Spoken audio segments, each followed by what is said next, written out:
जय हिंद प्यारे साथियों, आप सभी का हमारे यूट्यूब चैनल ASRD अकेडमी में बहुत बहुत स्वागत है। आज हमारी कक्षा 10 की विज्ञान का जो केमिस्ट्री का जो फर्स्ट चैप्टर है रासायनिक अभिक्रियाएं एवं समीकरण, उसके चौथी क्लास होगी। जिन लोगों ने अभी तक 3 क्लास नहीं देखी जरूर देखिए।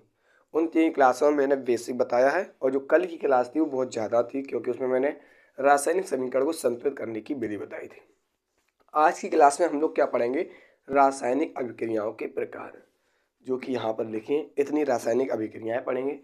आप लोग साथ साथ लिखते चलना, नोट्स साथ साथ बनाते चलना, विद थ्योरी के साथ मैं लिखाता हूँ। ठीक है, धीरे धीरे पूरी साइंस में आपको कंप्लीट दूंगा इस साल। तो हेडिंग डालिए रासायनिक अभिक्रियाओं के प्रकार, और ये इतनी अभिक्रियाओं के प्रकार लिख लो, पर एक एक रासायनिक अभिक्रिया के बारे में जानकारी करते हैं। आपकी बस 3 क्लासेस में चैप्टर अब खत्म हो जाएगा, फिर नेक्स्ट चैप्टर पढ़ेंगे अम्ल तथा क्षार। ठीक है, अम्ल क्षार लवण वही वाला दूसरा। तो रासायनिक अभिक्रियाओं के प्रकार में कौन कौन सी रासायनिक अभिक्रियाओं के प्रकार पढ़नी है? संयोजन या योगात्मक क्रिया पढ़नी है, वियोजन या अपघटन ये अभिक्रियाएं आपकी बोर्ड पेपर में आती हैं। ठीक है, साइंस की। फिर पढ़ेंगे विस्थापन अभिक्रिया, द्विविस्थापन अभिक्रिया के बारे में पढ़ेंगे, ऑक्सीकरण अभिक्रिया के बारे में पढ़ेंगे, अपचयन अभिक्रिया के बारे में पढ़ेंगे, रेडक्स अभिक्रिया के बारे में पढ़ेंगे, उत्क्रमणीय अभिक्रिया के बारे में पढ़ेंगे, अनुत्क्रमणीय अभिक्रिया के बारे में पढ़ेंगे, ऊष्माक्षेपीय अभिक्रिया के बारे में पढ़ेंगे और ऊष्माशोषी अभिक्रिया के बारे में पढ़ेंगे। टोटल आपकी 11 अभिक्रियाएं हैं। ये लगभग 2 क्लास में हो पाएंगी। ठीक है, ठीक है, ये आपकी टोटल 2 क्लास में हो पाएंगी। 11 अभिक्रियाएं हमें पढ़नी है टोटल। ठीक है, आज हम लोग संयोजन या योगात्मक अभिक्रिया के बारे में पढ़ेंगे, वियोजन और अपघटन अभिक्रिया के आज लगभग 5 अभिक्रियाओं के बारे में पढ़ेंगे, ऑक्सीकरण अभिक्रिया तक। हेडिंग डाल के रासायनिक अभिक्रियाएं एवं उनके प्रकार, इतनी 11 लिख लो उसी के नीचे। फिर आगे की अभिक्रिया के बारे में पढ़ते हैं। कौन इंपॉर्टेंट है परीक्षा की दृष्टि से, मैं वहाँ इंपॉर्टेंट डलवा दूंगा। ठीक है, जल्दी से लिखिए तक इतनी। चलिए, तो आप लोग हेडिंग डालिए। फर्स्ट हेडिंग डालिए संयोजन या योगात्मक अभिक्रिया। अब समझिए संयोजन और योगात्मक अभिक्रिया होती क्या है। संयोजन का मतलब किसी चीज को संयोजित करना। जैसे कि हमारे पास ये 2 पेज के टुकड़े हैं। एक मिनट रुकना। मान लो हमारे पास ये 2 मार्कर हैं, इनको संयोजन करना है। संयोजन मतलब समझते हो, योगात्मक यानी कि जोड़ना, इसलिए मैंने योगात्मक भी लिखा है, यानी कि जोड़ना। संयोजन क्या होता है? जोड़ना। जब 2 अभिकारक मैं बता चुका हूं, इसलिए कह रहे पहली वाली जो आगे की क्लासें जरूर देखें। ठीक है, और उत्पाद के बारे में भी बता चुका हूं।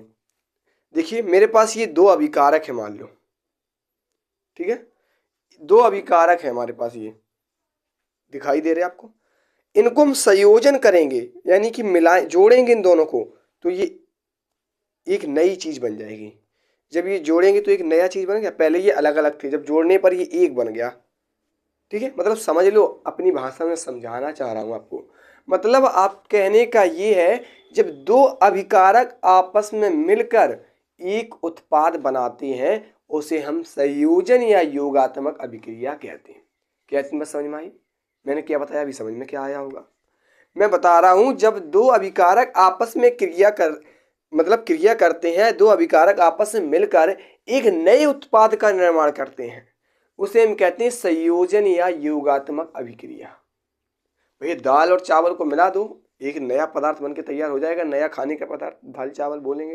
पहले दाल और चावल, ध्यान से समझना, दाल और चावल ये अलग अलग थे, दाल प्लस चावल कर दिया, लिख दिया, बीच में तीर का चिन्ह लगा देते हैं। जब ये आपस में मिलाएंगे तो दाल चावल बन जाएगा। मिल जाते हैं, आप लोग घर पे मिला के खाते भी होंगे। वही इसमें हो रहा है, जब 2 अभिकारक आपस में मिलकर एक उत्पाद बना रहे उसे संयोजन या योगात्मक अभिक्रिया कहते हैं। लिखिए, जब 2 अभिकारक आपस में मिलकर, लिखिए, जब 2 अभिकारक, लिखते चलिए साथ साथ, जब 2 अभिकारक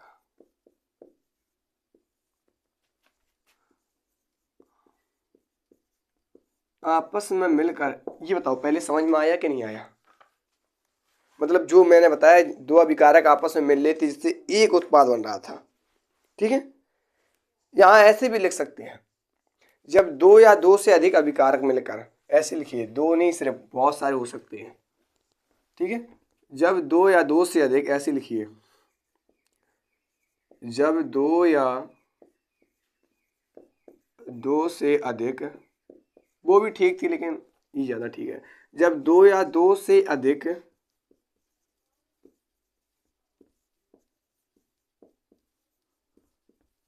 अभिकारक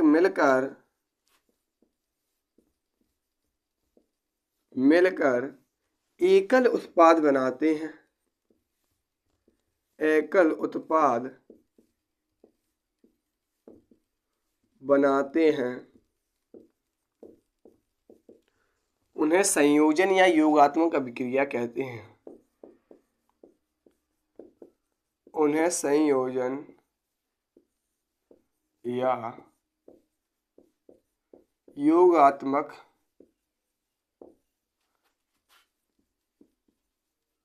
अभिक्रिया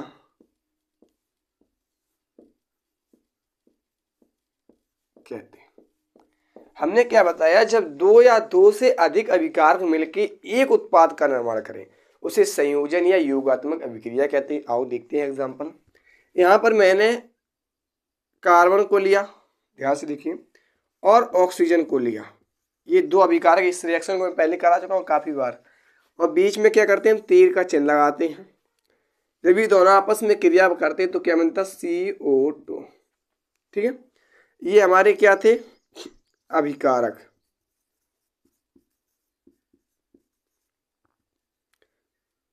अब देखो इससे परिभाषा कैसे बनाएंगे, दो या दो से अधिक अभिकारक, दो या हटो सब ठीक है, देखिए ये बेकार फालतू दो। देखिए जब कार्बन और ऑक्सीजन की क्रिया आपस में हो रही तो एक नया पदार्थ बन रहा, कार्बन डाइऑक्साइड बन रहा। ये हमारे क्या होते हैं, अभिकारक। जो अभिकारक के क्रिया करने से फलस्वरूप जो पदार्थ बनता है वो क्या होता है, उत्पाद, ठीक है। इस रिएक्शन को ऐसे बॉक्स में बंद कर दीजिए।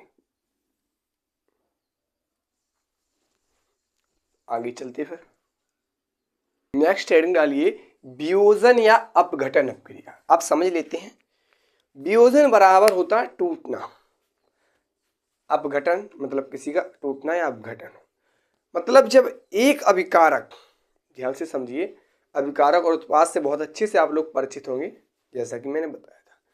जब एक अभिकारक दो या दो से अधिक उत्पादों में परिवर्तित होता है, जैसे कि ये हमारे पास मान लो एक अभिकारक है, ये एक मार्कर है, ये हमारे पास क्या है, एक अभिकारक है।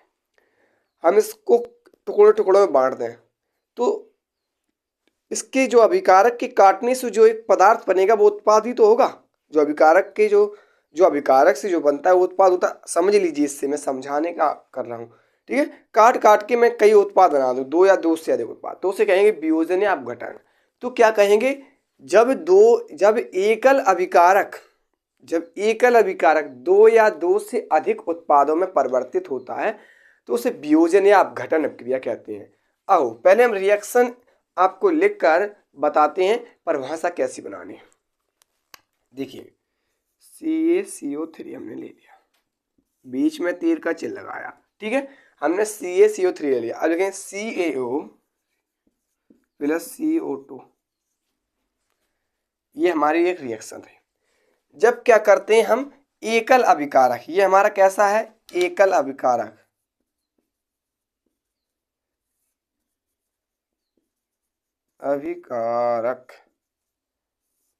एकल अभिकारक जब दो या दो से अधिक उत्पादों में, दो या दो से अधिक, दो से अधिक भी हो सकते हैं, दो या दो से अधिक उत्पादों में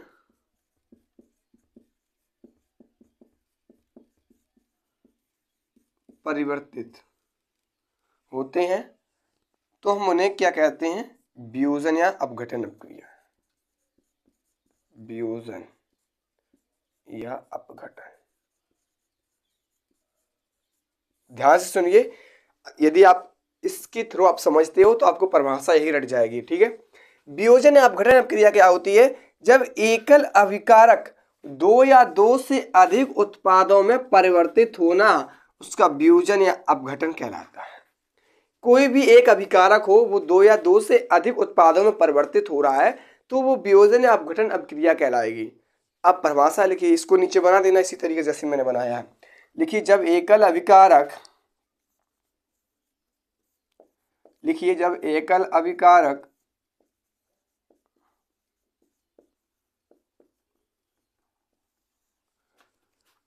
जब एकल अभिकारक दो या दो से अधिक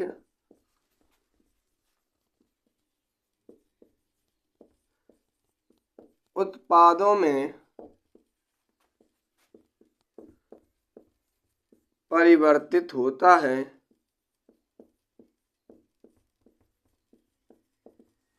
परिवर्तित होता है तो वियोजन या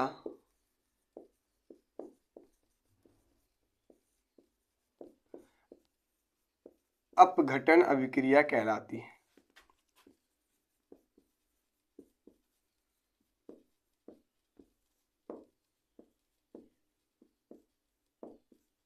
इतनी बात समझ में आई। वियोजन मतलब होता टूटना। जब एक अभिकारक दो या दो से अधिक उत्पादों में परिवर्तित हो रहा होगा तो अब वियोजन और अपघटन अभिक्रिया की कंडीशन हो रही होगी। जैसे कि मैंने CaCO3 को लिया, ये क्या है? CaCO3 चूना पत्थर।